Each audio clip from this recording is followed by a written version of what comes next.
So I'm sitting in the car, and 2 doors down, I have these neighbors. It's Karen and James. They're like, Karen's in her 50s, and James is, they say he's in his 40s, but no freaking way. But he is such an asshole to her. They're like she's trying to help him put this, she's driving the van and he's trying to hook a trailer to the back of it, and we live on hills, like a big steep hill, so it's freaking hard. You should know that ahead of time. Karen's not an expert trailer puller, okay? Like, get someone else to help you with it if you can't freaking act right. It's not a gentleman at all. He's such white trash, really. But he's all right. He's you can get along with him, but that's if you don't have a relationship with him, you know. Because if you have a relationship with him, he's a fucking jerk, I'm sure. He is to her terrible. He's abusive, physically, verbally. He has no business putting his hands on her. I mean, she's too old to hit, you know. Like, I don't care what she did to make you mad. Keep your hands to yourself. I mean, he will ball up his fist and punch her in the face like she's a man, and she is not a man. She's a woman. She's not as strong as him, probably not even half as strong as him, and he's got rage like you wouldn't believe, and he's just totally terrible acting. He'll cuss her out, call her a stupid bitch in the front yard, screaming it at the top of his lungs where anybody that's out here can hear it. I've heard he's done that to her in the gas station. I mean, in public places, like, he has no shame, like, total, like, she shouldn't put up with it, but I guess she just doesn't want to be alone.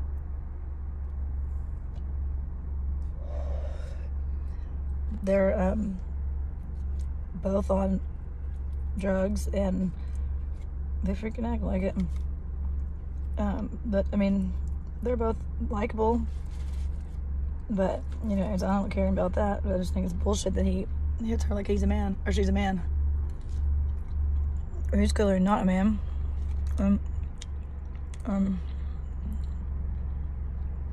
He's, there's another van on the street right now. So, I've told her son every time I know about it. I called the police once because he startled me. I was inside in my bedroom, and I can hear him screaming at her. I'm sorry. I've seen him push her down in the front yard. And she was not doing anything to him. So it's not even like she's attacking him and he's has a, you know, short temper, and she's making him do it, kind of like, it's not even that. She's not putting her hands on him. I've not heard her voice even yelling at him, nothing. He's just out of fucking control, and so I guess he gets away with it. So oh shit, damn it. Well, so anyways, I had 911 pulled up on my phone, and I was walking into the backyard, and then I guess I decided I wasn't really gonna call, and I looked down at my phone, and it had pushed send. So, I mean, you can't really hang up. If you hang up, they'll call you back, and they'll come over. So, you know, I was like, oh, well, okay. So I just said, what's going on? And they came. They've come plenty of times before, and they never do anything. I thought the state could press charges if they wanted. I mean, he's on parole. Whatever. I don't know what kind of deal he's got worked out with the police, but I mean, surely he's not passing his piss test. Another thing is, they say it's his dad. I mean, it looks like the spitting image of James himself. And he's a level 3 sex offender. I don't know if it's him or if it's his dad, but it looks like him. And the age would be right. That man is in his 50s. No lie. I mean, I'm 38. If they say he's in his 40s, I mean, no. He looks 20 years older than me. For sure. But even, well, the son said it. But I figured, oh, he could be wrong. He could be easily lied to. But even her, no offense to him, but even the woman's brother, who's in the military and is like in his 60s, said it too. It said it was his dad. So maybe it is, but I've heard him talk to her like she was his child. Like, you better change your attitude by the count of 3. And then he will literally sit there and count. I'm like, oh, God. Ugh, sickening. Anyways, they're trying to fix this, do the trailer. And right now, they're just parked in the van in the street. And, I heard him yell and go, he was at her door. And she made some kind of sound like I'm sure he did something to her, pulled her hair or some bullshit. I've seen her face swollen from her chin, where he punched her right here, from her chin all the way up to her hairline, her holes out of her face, swollen like that much off of her face. And it was ridiculous. And I told her, I said, he has no business hitting you like that. But you don't hit women at all, but you sure as hell don't hit a 50-year-old something woman. He needs his ass fucking rocked, really. He really does. So there they go in this van. What the fuck, where is it? Didn't even see it. Fuck. Well, there they go. So that wasn't a very interesting video, but I'll check my camera on the house because it has audio, and see if you can hear any of it on that. But he's such a punk, and I'm gonna catch him one day doing something on camera, because I know it doesn't really do any good because she's not gonna leave him, but at least needs to be documented for when he fucking kills her or something. Like, that was her parents' house. Since, okay, Karen lived there with her son, Cody, with her parents. Both of them were alive. I lived here for 3 years, so in that time, James moved in, maybe for a little bit. I barely knew him then at all. And then he was gone for like a year in prison. I'm not sure for what, but I had a feeling it was for being a thief, because our neighbor in between us, her car was stolen out of her driveway. I was even sitting in the car that night, all night, and I was awake for some reason, and I know it, like, I left twice. Around 2 a.m. I went to go get cigarettes and came right back, and then right before sunrise at 5 a.m. I had to go to Walmart to get something for my kids to wear to some kind of special event that day at school, and that took a little bit longer. Then I came right back. It was almost sunrise, so that's not really a good opportune time to steal a car unless you have someone that lives next door who knows if I'm here or not, or who is watching and says, okay, she just left, because they know that, like, I'm out here and am up. I keep the same hours as them sometimes, and how the hell I could have missed that? It had to have been when I was gone. So, and the neighbor strongly suspects them, or the man at least. And I mean, she's probably right. I don't know. Maybe not. We do live around a bunch of thieves, so I kind of thought, I don't think he would do that right next door, but I do think that he for sure might coordinate something with somebody to come and do that. And so that's why I've spent a lot of time on the car at night, is because I don't want them to still, well, I had a Honda Pilot, now that timing belt quit, it quit turning while I was on the highway, it lost power. So that sucks because I probably ruined the engine. The valves, I'm sure, destroyed, and anyways, that's not the point, but I mean, I know how it feels to want to stay in a relationship or just wish that he wasn't like that, and but there will be someone better. I don't care how old you are, there will be someone better. And really, isn't it better to be alone than to be in that? I mean, I don't know. I mean, it's easy to say, but if you are able to play the tape the whole way through, and if at the end of that tape you lose your life and you leave behind children, or, I mean, even if you don't have children, unless you have a death wish, like, you don't want to be dead and leave anybody that you love behind because you were murdered. And it will happen. It does happen. Not every time, obviously. I mean, you can't get killed more than once, but I'm not saying, you know, in every relationship it doesn't. Some are just, you might just get your ass handed to you every day for the rest of your life, and you're in pain and you are disrespected on the regular, which is so damaging, even probably worse and more so than physically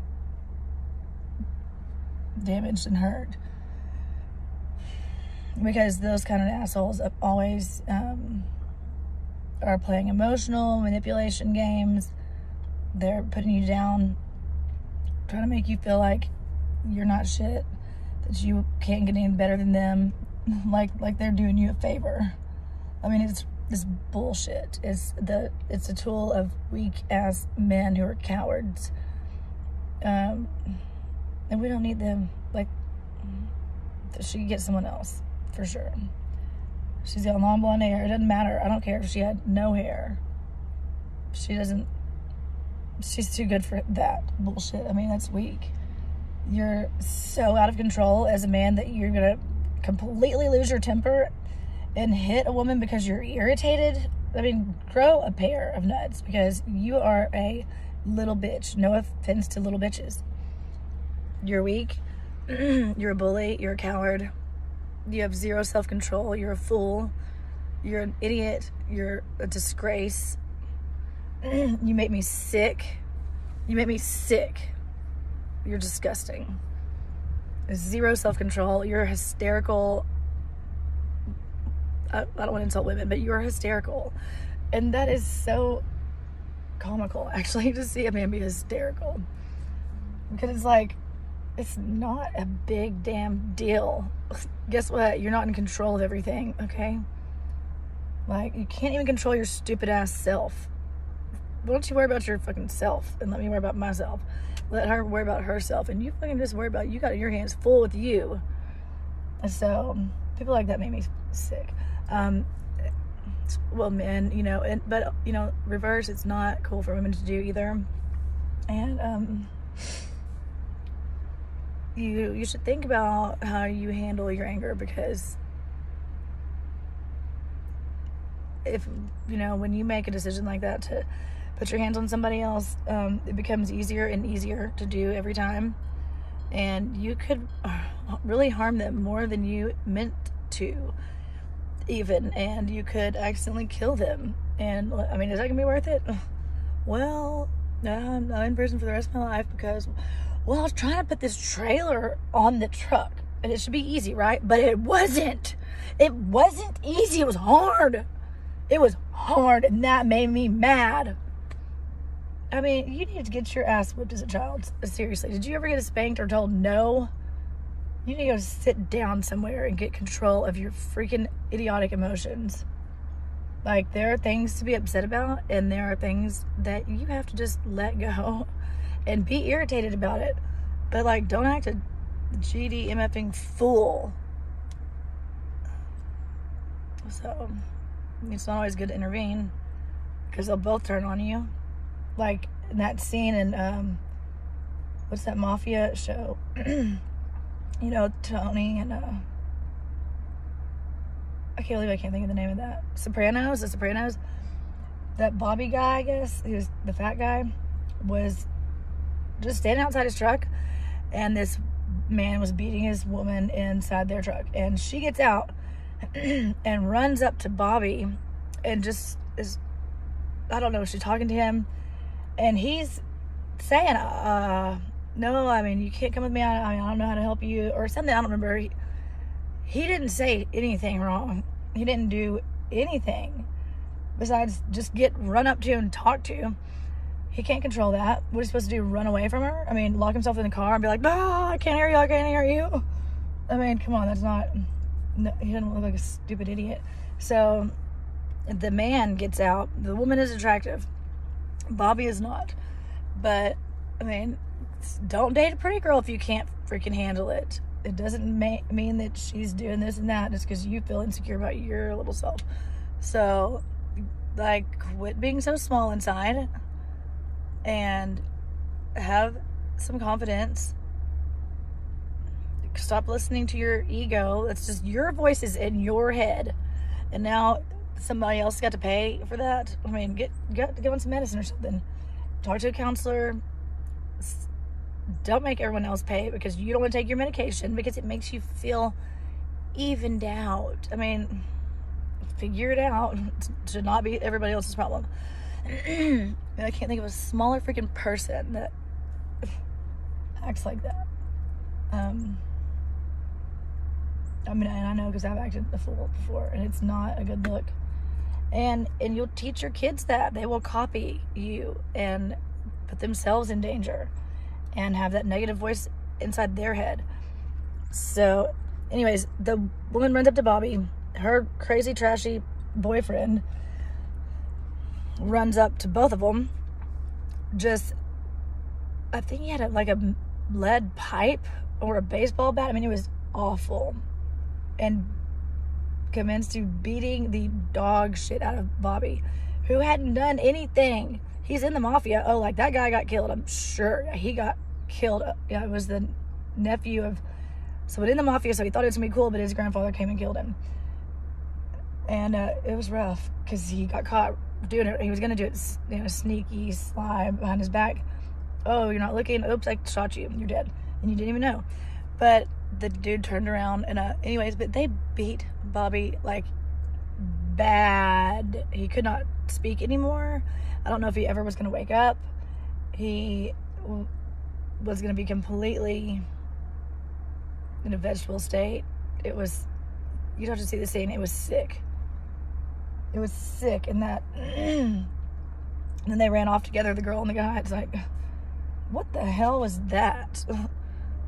And that can happen when you intervene, and he didn't even intervene. Like, he's just wrong place, wrong time. And his mafia name didn't keep him safe from that. I got revenge. It did get revenge, but I mean, that isn't going to bring back his brain function. And he was kind of slow to begin with, but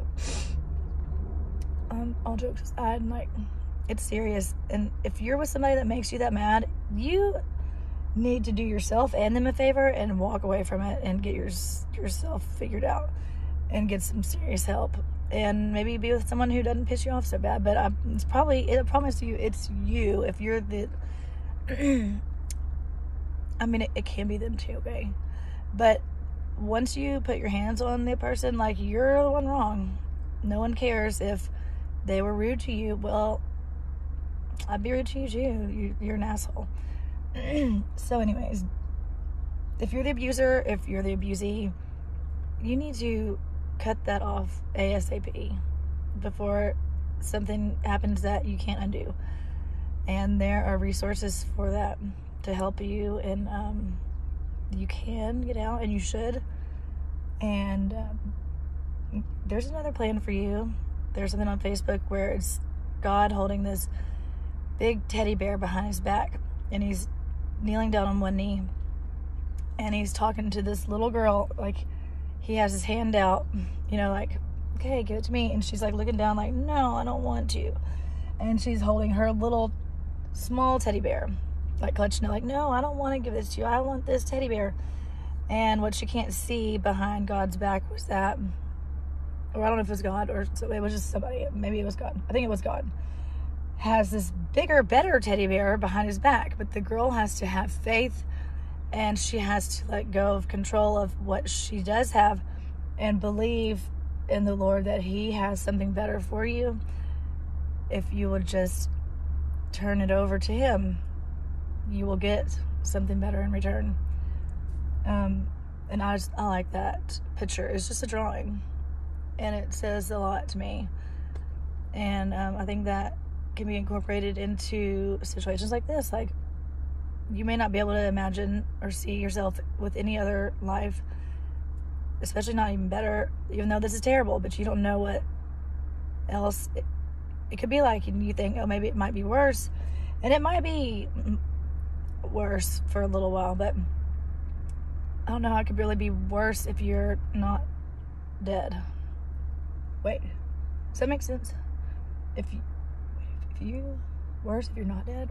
I don't know how to, when I talk backwards, I don't understand what I'm saying. You might be lonely, but that's okay, because everything that you're going through, like whatever trial or tribulation, there is a lesson to be learned in that, whether you created the problem or you're the victim in the problem. And I believe God gives you lessons, and he will give you the same lesson again and again in different forms until you master that lesson and you learn what you need to learn from it. Then you can move on to another problem. So isn't that fun? But that's just kind of what life is. And there's good parts and bad parts, all in between, peaks and valleys, right? So anyways, just I hope if it inspires one person, like for me to say, you're not tripping, they are, and you deserve better than that. Like, this might actually be this all. Anyways, there's something better for you, and for the children that you have, or the children that you want to have, or anything, whatever, a job, a school, like a degree, there's just a trip you want to go on. I mean, there's anything you want to do tomorrow that you would not need to be beat for, then you should put that as your goal and get yourself to safety and just make better decisions, and don't put up with people disrespecting you. You don't deserve that. If that person didn't like you, someone else will. That's their freaking problem. It's up to you if you like yourself and if you want to change something about yourself or not. It's not up to someone else to say. And just judge yourself compared to who you were the day before, not on this other chick or that guy or whatever something you read said you should be. Just compare yourself to yourself, and you be the judge of where you are, and if you like what you see on the inside or not. That's not up to anybody else. It doesn't matter what anybody else thinks, unless you're a bad person, and it does. And you need to work on not being a piece of shit. So life is hard enough. I don't think we need to be fussing and fighting and making it freaking more miserable or less enjoyable for others on top of it. We're all just trying to get through this thing, and nobody's gonna get out alive, so you don't want to look back and all your memories be shit. So there you have it. There's my ugly nails. Okay, all right, would someone please like and subscribe? Like, how hard is it? It's not hard. I promise I have things that I'll say that you might want to hear. It might not be every time, but I'd appreciate it. Right, thanks, bye.